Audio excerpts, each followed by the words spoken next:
Welcome to Storycomic Presents, where we interview amazing storytellers and artists. This is episode 59. I am your host, Barney Smith of storycomic.com. With us is Australia's newest children's book author, Elizabeth Hart. She's here to talk about her newest book called Before the Fairy Ball, which is a beautiful story for young readers, which is now live on Kickstarter now. Elizabeth, thanks for joining us. This is exciting. Thanks for having me. This is my first actual promo for the book, so I'm super excited. Yeah. And so we pull it up. It's you have now you're kicking along really well on your Kickstarter.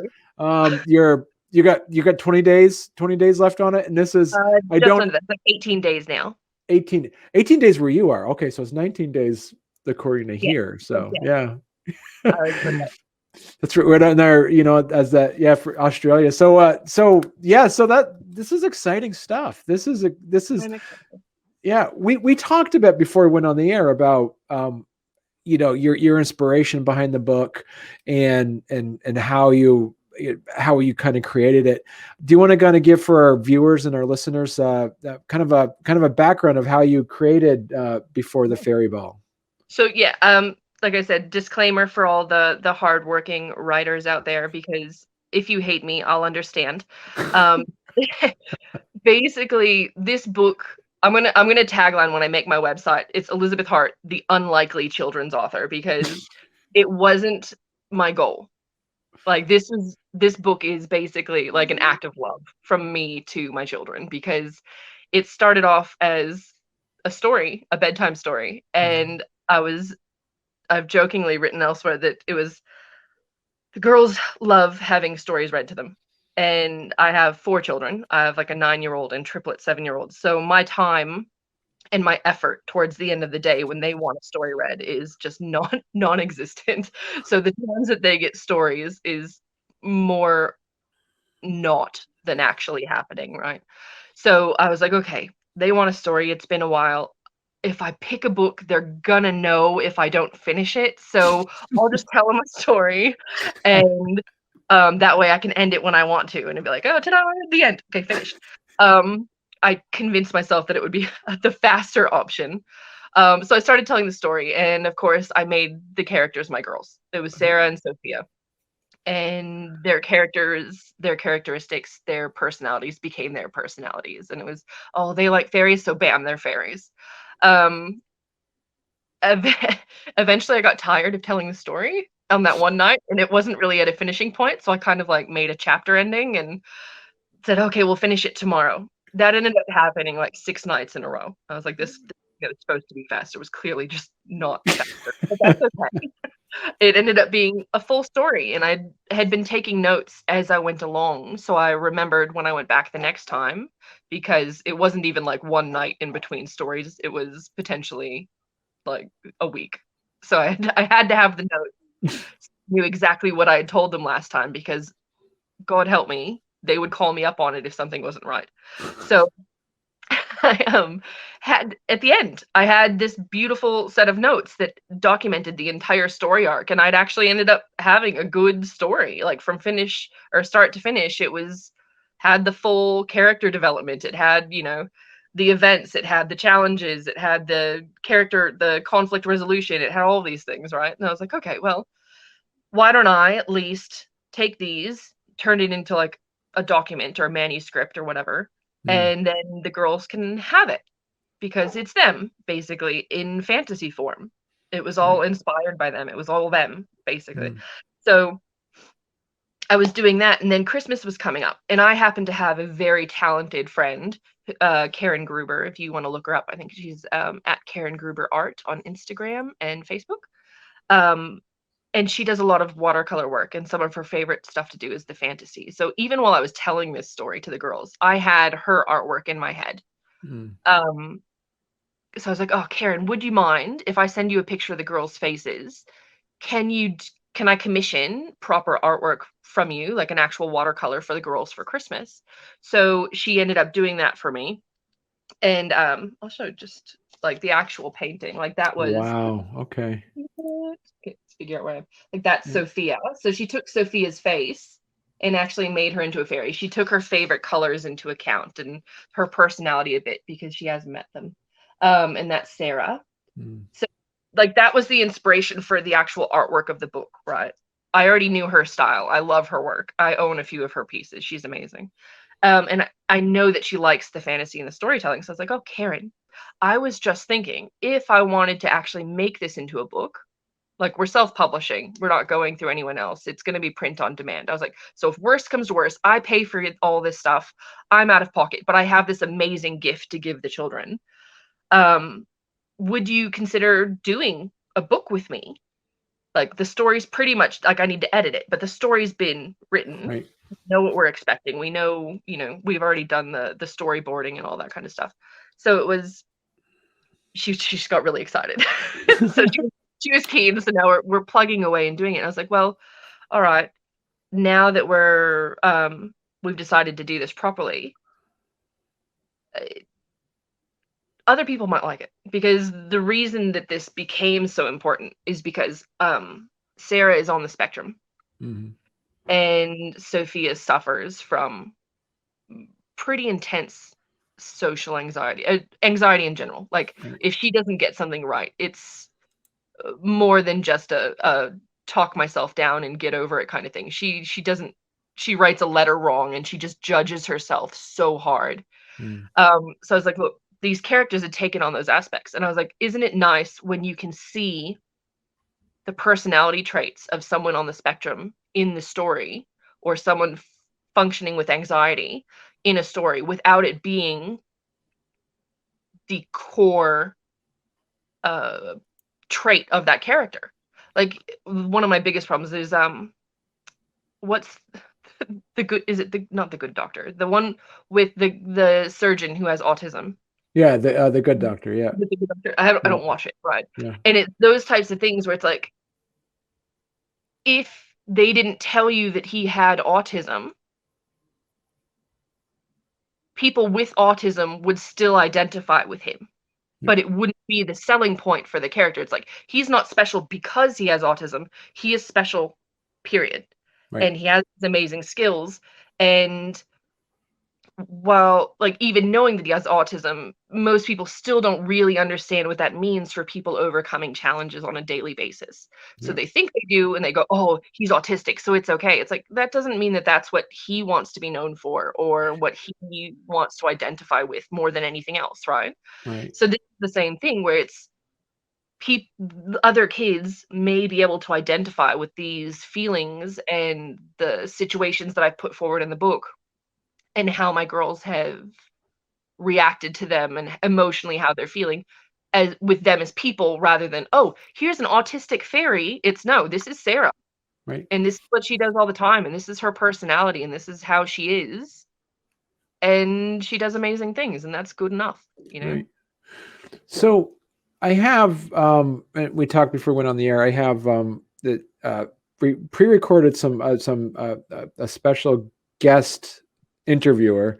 We talked I have a daughter named Elizabeth who loves fairies, and when I showed her when I pulled up and I showed your Kickstarter,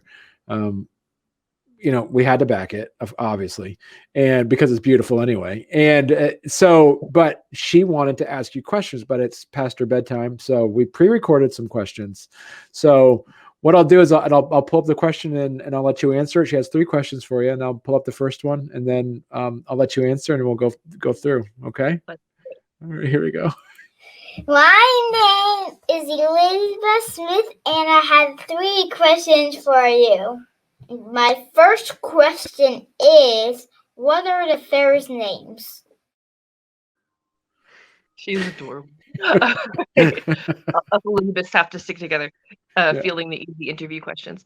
So it's Sarah and Sophia, obviously, because of my daughters.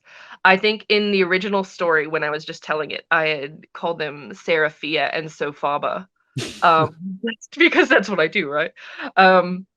But when we went to go edit the story, I thought that because of the reading level we were aiming for, that might make it a bit difficult. And then everybody knows a Sarah and a Sophia nowadays. So I was like, this makes it just that little bit more relatable to the children reading it and the parents who are buying it and that kind of stuff. So yeah, it Yeah. came from it started off ridiculously fantasy-ish and then kind of just streamlined it into something that everyone can identify with. Okay. And well, here's her second question for you. My second question is, what do the fairies do? All right. So I'm going to assume that it means in the book rather than just in general existentially. Yeah. What do fairies do? What is a fairy? So in the book, it's called Before the Fairy Ball because it focuses more on this book really is like me and my children's whole life story. It focuses more on the planning process of the fairy ball. So 2 fairies are tasked with helping to arrange a fairy ball. So they have to arrange the food and the music and the decoration. During that journey, they meet the gnome. They visit the gnome kingdom and they visit the dwarven kingdom and they visit the human realm. So they pick from those races what they're best known for. So they're like, oh, well, if I need someone who knows food, let's go visit the dwarves. They know how to cook, you know? And the gnomes do the music, and the humans are great with art and decoration. So they visit and they overcome challenges during those things and those visits. And then they get to come home and help actually be part of the fairy ball. Wow. Okay. All right. Here's Elizabeth's last question for you. My third question is, where do the fairies live? Ooh, that's a good question. I've been working on.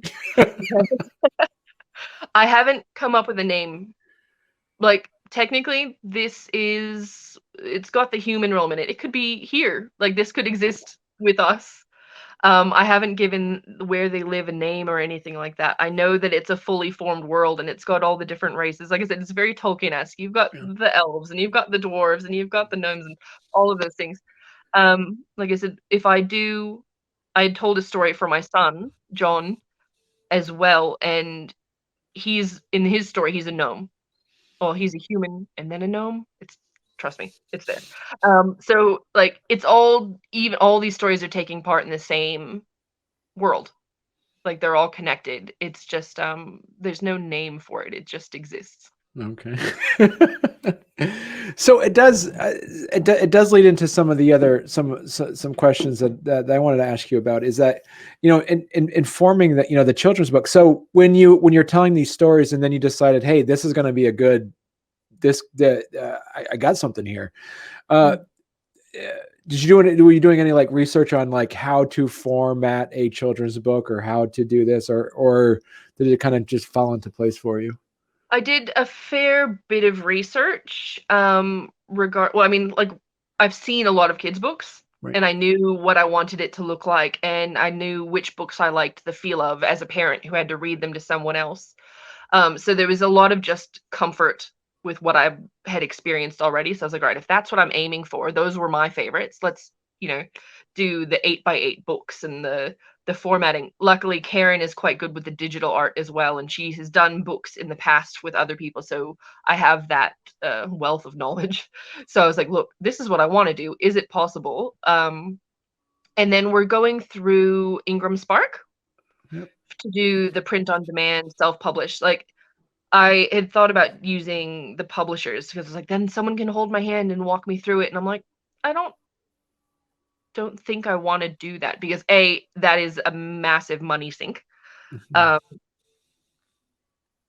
it was just that, look, they give you the formatting details. They give you the recommendations. You can do the research yourself. You can figure out what does and doesn't work or what you do and don't like the look of.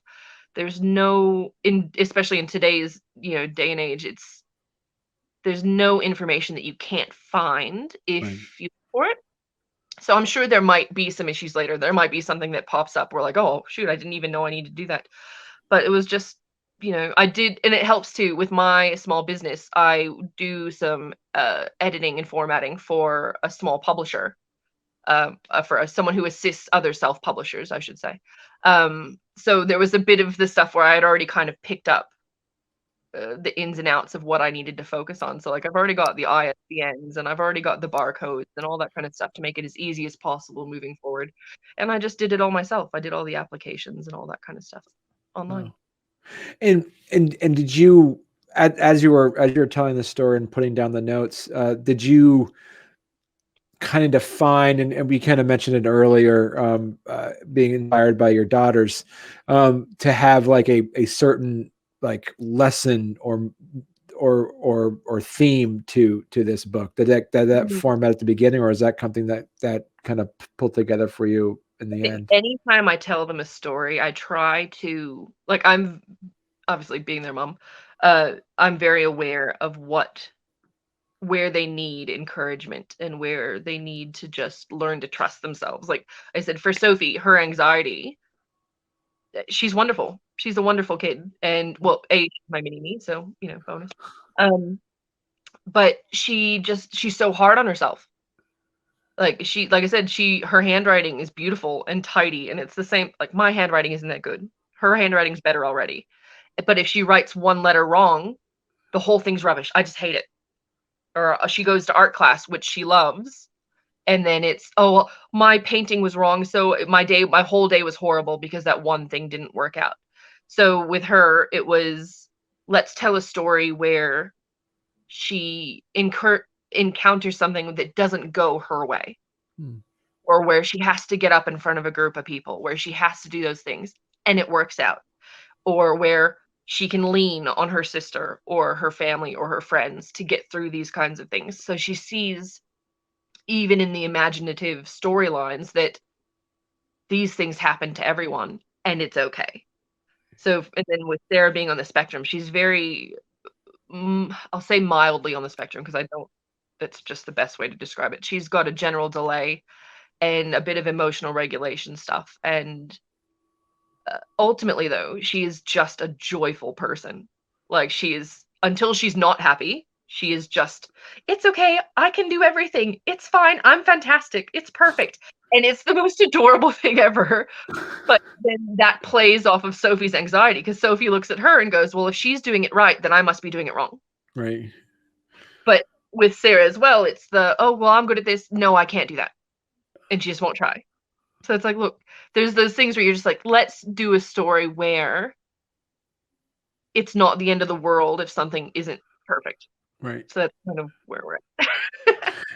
And because you're inspired by the two main characters by your daughters, do you have any other characters, either like secondary or tertiary characters in there that are either the mail carrier or like the teacher? Do you have any other inspired folks that are in the background? Based on anyone? Not really. I mean, there's the fairy queen, which I guess is the mother figure bossing the little fairies around. So I guess that could be me. No one else. It was really just their story. Like everything was based around them and what they were trying to accomplish and how they were trying to help everyone and how they dealt with the struggles and the events. So like I said, we have the other stories where Jono the gnome he's a human boy who doesn't have a family, and he makes a wish upon a star one time, and then when he wakes up, he's a gnome and he has grandparents and a family, and he gets to do these stuff. And like there's a story arc there where he gets to find a family, and like through that one, like I might as well say it because who knows when the book's gonna be all right. Like with that one, he finds out in the end that like the grandparents didn't have any family either. So they had wished upon a star as well to have family. So they had both made this wish and they had pulled them together. And then obviously Jono's afraid that when he goes to sleep, he's going to wake up and it's all going to be a dream. And then you get to hope for the happy ending, that kind of stuff. And that comes a bit from John is also on the spectrum. We can see a trend with my children. He has trouble not making friends, but recognizing friendships. Like he has friends, but he doesn't logically understand that the emotional pull of a friendship. Right. So it's a bit, this was just that call for him where he's like, I just want to feel like I belong with someone. And yeah, so that's where that one came from as well. So it's very just based on the stuff that my children deal with every day. Right. And you think like, my children are not special in this. Like, there are children dealing with these kinds of issues everywhere. So if my children get something out of it, surely someone else's will as well. Right. Yeah. And and so with that with that in there, is there you know talk about when you're working with Karen, when you're working with Karen on the books, is there talk about looking at what the audience is? Do we making sure that for sensory issues, you making sure the book isn't too bright or not enough, or any of those talks about the design side of it? I haven't gone that far into making it. I mean, I know with Karen's artwork, I know what it looks like, so it's Right. not going to be the harsh colors and that kind of stuff. There will be the full color palette, all that kind of stuff. But Right. since it is watercolor based, Yeah. the look of it becomes much softer. Like I said, we were more focused on the language and the comprehension, and because it's not just a book for children with issues, it's a book for all children where they can just identify with certain Right. aspects of the character. So it's just a book, and I'm hoping though that it sends a good message of belonging to everyone. Right. And do you have plans for, because you said you already got any idea for a second book? Is there a series? Are you looking at based off of other, I will. like your eldest, I'm or? so surprised this one's happening. Like I said, Jono's story, or John's story. I can't call him Jono in real life. It's a very Australian thing. John's story I would love to do as well. So I will, essentially. Whether or not I tweak that story to involve some recurring characters or something like that. We'll see how it goes in the artistic process, because it could be its own standalone thing. And that's a different, like, just because they exist in the same world doesn't mean that it has to be a joined story. Mhm. So I don't know, we'll see, because I don't like, is it being an author and having that, like, I have the utmost respect for people who write as a job or full time or passionately, even, where it's just the stories they create in their heads and the worlds they create and the thought process that they put into planning things so far in advance. Oh, some of them, I suppose. It's impressive.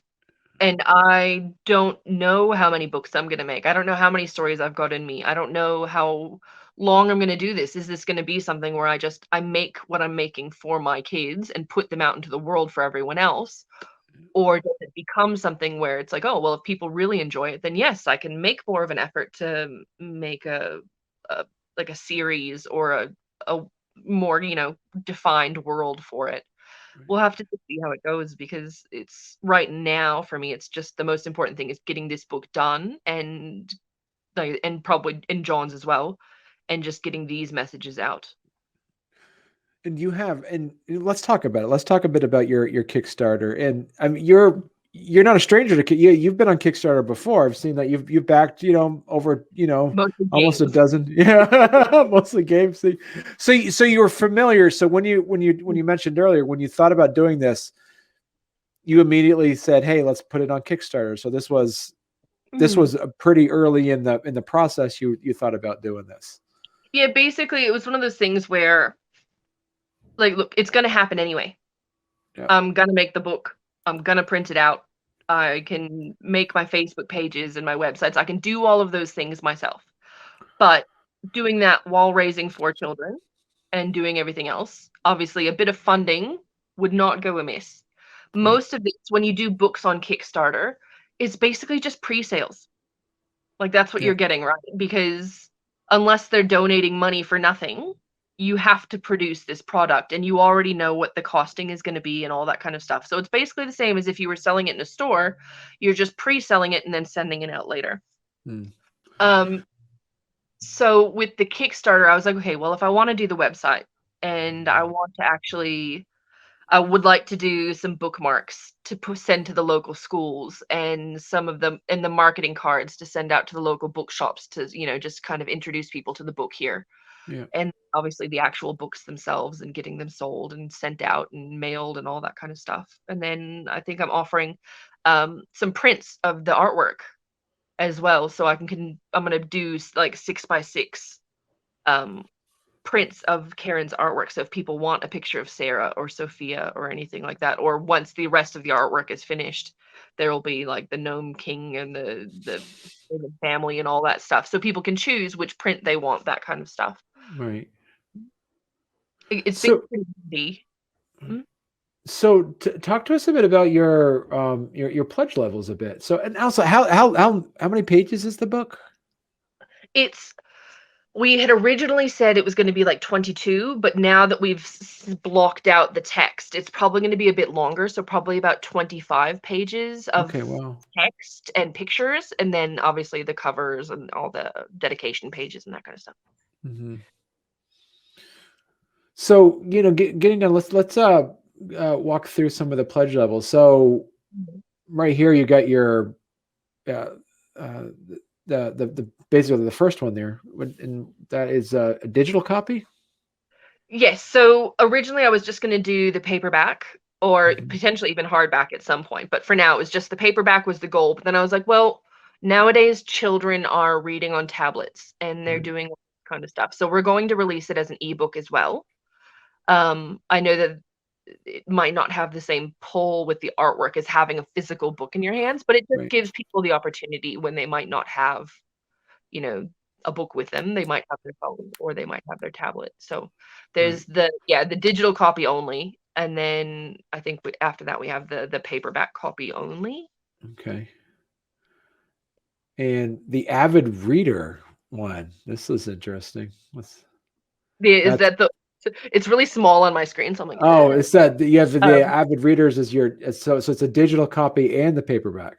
Yeah, just in case, because like I know with my kids, especially if they're gonna fight over something, one of them can just take the book and one of them can have the tablet or whatever they're already reading on, so it's pretty handy. Right. And I think this is the one I think that I backed. Do we have the paperback in a special print? Yeah, so that's what I was discussing, the 6x6 of one of the pieces of artwork, either from the book or if we have like the paintings that I have of Sarah and Sophia. Well, those will definitely, you can see them there on the page. Right. Those will definitely be an option for a special print. You get to choose. Right. And then you got this is the big one. I like this one. You want to talk about your book club special a bit? Yeah, sure. Because that one, I know that if you're buying gifts for people and you've got lots of friends with kids, or you've got a play group, or you've got a kindergarten, and I know the teachers here, especially at the end of the year, every single year for the last 3 years, every kid goes home with a book. This has been kindy year 1 and year 2 now, right? So I'm like, so if the teachers are looking for gifts to give out to people, or if you just have a lot of friends, or you're supplying a school or something like that, that would be the best option, because just the quantity of books. And then as well, when we do release, it's not going to be on Redbubble. I cannot remember what we're actually putting it up on, but the artwork is going to go up online as well. So if you want tote bags or t-shirts or posters or anything like that, it's going to be available eventually. So it's like, look, why not do a full book club special just looking at my little So my brother backed that one, and I think it's just because he has a million friends with kids now, and he's like, "Oh, this will be fantastic." Yeah. So you said like a lot of these things. You said some of these extra merchandise. You said you get T-shirts, posters, and book bags, all that kind of stuff. Basically, you put the artwork up. It's like Redbubble, where you put the artwork up, and people get to choose what it gets printed on. Okay. So if you want a coffee mug with Sarah on it, you just go, yeah, that's the picture I want. And I want it on a coffee mug, a tote bag, and a t-shirt. And they'll be like, oh, okay, print on demand. Here you go. Okay. So how does that work? Because it says, you have early access to the merchant. So do they, as you said, like the backer would be able to pick like a book bag or a t-shirt, or it's... Well, with that one, it'll just be early access. So it'll be once the artwork is done, I'll put it up.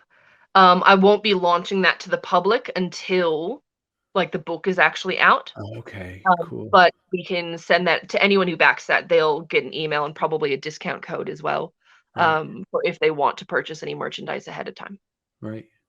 And this is pretty smart because you not only do you get that, but you also look at, you get your you get 5 special, 5 prints, 5 paperback copies, which then become, if you look at it, then it would be the equivalent of $20 Australian with, one, but so it's cheaper getting that in bulk if you already know you're going to do that, than getting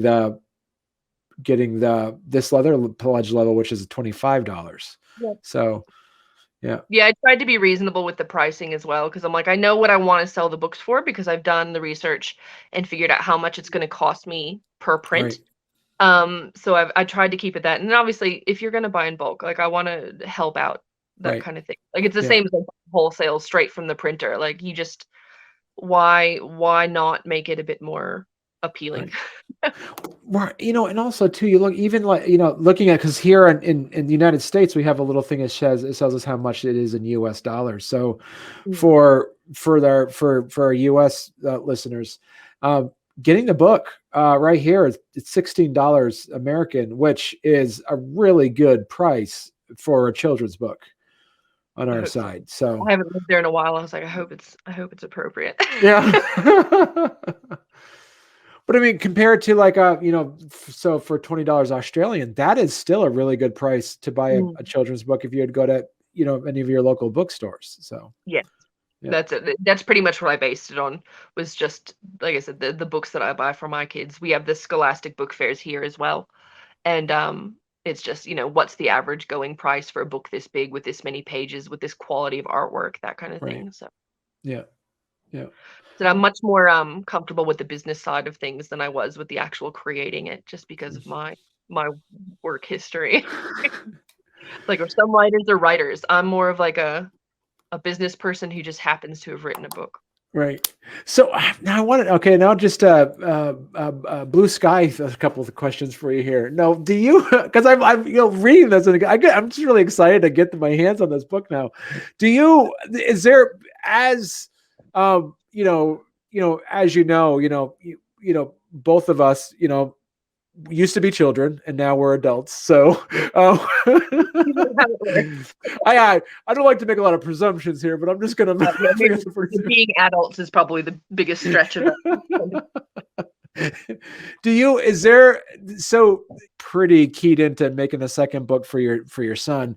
Will there be, as your daughters grow older, is there any ideas of, all right, we got another story here? Is there something where like readers can kind of follow along and see what happens next to the fairies in a few years?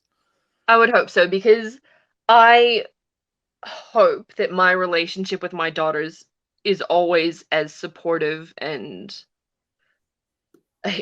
it's challenging. Like all of these issues become real life challenges, right? Like in a book, it's very glossed over and it's like, oh, it's all nice and fluffy, but I hope that our relationship is always me finding ways to encourage them. And from that, I would imagine that there will always be more stories available. Like there's always going to be more experiences and more challenges. And, how do they deal with high school and making friends? And how do they deal with choosing what they want to do for the rest of their lives and the pressure they put on themselves for that kind of stuff?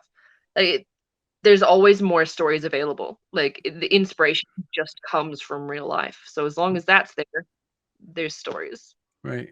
And would you change like the genre of books as they get older to kind of coincide, like, with having like, young adult little graphic novel books and then turn it into like, sit down reading books? Or I was actually just thinking, I was like, I wonder, because this becomes based on my writing skill at that point. Yeah. I'm not a bad writer, don't get me wrong. I've always been comfortable writing. It was just never my passion. I was never like, oh, I really want to write a book. That's what I want. I was like, that sounds exhausting. No. So as you get into the older reading and the more involved, like actual text-based books, it might be something that I have to collaborate with someone with if I want that to happen. but there's no reason it couldn't and kind of grow with the girls. But I do love the idea of doing like a graphic novel as opposed to just a sit down book, because then you can still like we can change the artwork a bit, make it a bit more edgy, make it a bit more adult looking. Um, everything can grow with them, because like I said, so much of these characters is just based on them as people, the colors and the looks and the faces and the personalities. Like if we kept with that, then it would have to adjust as they got older as well. So we'll see how it goes. Yeah. And it's going to happen sooner than I realize, but hopefully I've got a little while. So this is exciting then, Elizabeth. I'm really excited about this book. I know my daughter's really excited to get her hands on this book. And as I say, your friend Karen does amazing artwork on this. She is so talented. And it matches, as you said, the storyline with the art is always needs to have like a pretty solid match. So well, this was one of those things where it was there. If I didn't know her and her artwork, this book would not be happening. Like her artwork and her style is the reason I could see it being a book. Otherwise, like if I had to source another artist and hope for the best, it would be like, no, then I'll just write the story and tell it to the girls and that'll be it. The reason it's a book is because she is so talented and has that perfect image of what I wanted to see. So right. Wow. All right. Well, this is great. Well, thank you so much, Elizabeth, for coming on the show. I'm looking forward to following your Kickstarter along and seeing its success. Thanks.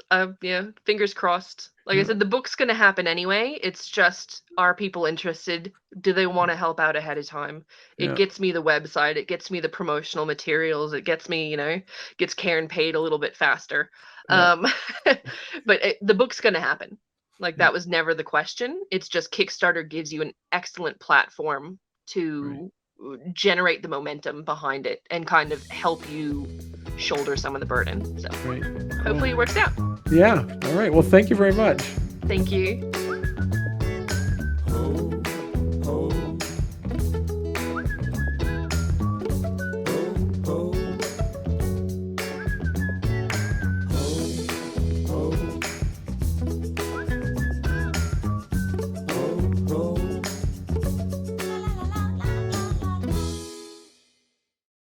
I'm really excited about the backstory on it is great. The story, as you say, the themes of it is fantastic. So I think I've just lost a bit of your sound. Hold on just a second. Oh, maybe. I don't know. Maybe it was me getting away from the... No, my phone rang. And now it's just disappeared and I don't know why. But it's all right. I can hear you, so we'll just have to continue. I don't want to mess up your... Oh, you don't... Oh, you can't see me right now? I can see you. It's just the sound, like you're quiet, but it's okay. Keep going. Okay. All right.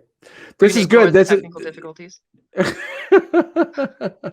This is perfect, Elizabeth, because I always need to have some sort of like outro outtake at the end of the episode, so we can do it this Elizabeth's gone deaf. Yay!